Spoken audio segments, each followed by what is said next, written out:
Some shocking new revelations from Marie Osmond this week. Now, she's a new co-host on The Talk on CBS, and she dropped this bombshell. I might have just a little different take on things. So, you know, I share my life here, but when I was about 8 or 9, I actually thought I was gay. And the reason is because I had been sexually abused to the point that men, they made me sick. Yeah. And I didn't trust them. I didn't like them. And so when I hear her say that, there was a point in my life that I thought, well, I had so many body issues and different things, and I was looking at women, and I thought, well, why am I looking at women? I must be gay. And then I realized, because I'm a thinker, why did God give me all these great brothers? And why did he give me this amazing father? And truly, they changed my opinion of men, which made me feel that it was something that I was going through. Abused as a child, a trauma that would follow her throughout her life. Let's bring in psychotherapist Dr. Robi Ludwig, also author of the book Till Death Do Us Part. Robi, obviously she's lived a very public life. We talked about the success she's had, but does that help distract from pain like that, or does it make it worse, where you're almost more lonely, you can't tell anyone because of who you are? Yeah, I mean, I think there's so much shame associated with sexual abuse, and there's so much anxiety and depression, and very often, whether somebody's famous or not, it can take them decades before they feel comfortable enough to come out, in part because they fear they won't be believed or they'll be considered crazy.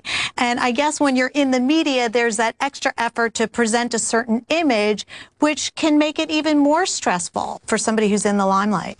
Yeah, no, well put. You know, and it sounds like another inner battle that she had just talked about is, on one hand, after the abuse, despising men. On the other hand, she's got great brothers and a great dad. How do you reconcile that as not only a child, but even just through the years?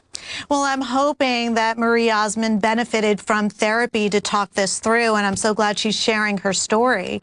But listen, when you are abused by someone, there are a lot of mixed emotions that come along with that. And it's not uncommon for victims, especially children of sexual abuse, to question their sexuality, to question goodness in the world.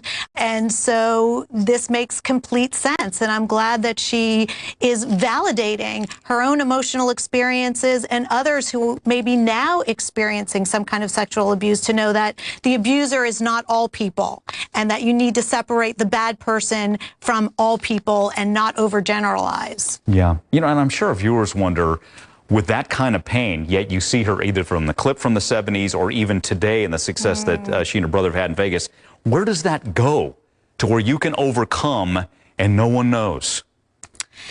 Well, it gets pushed down. Sometimes there's denial. Sometimes it gets acted out in terms of addictions or depression.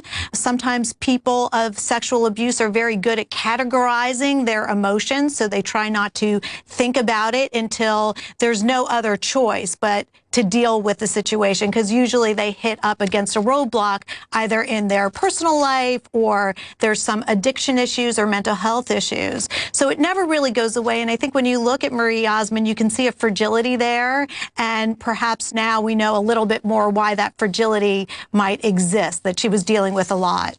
Yeah, well put. Robi, always good to see you. Robi Ludwig, thanks again. Good to be here.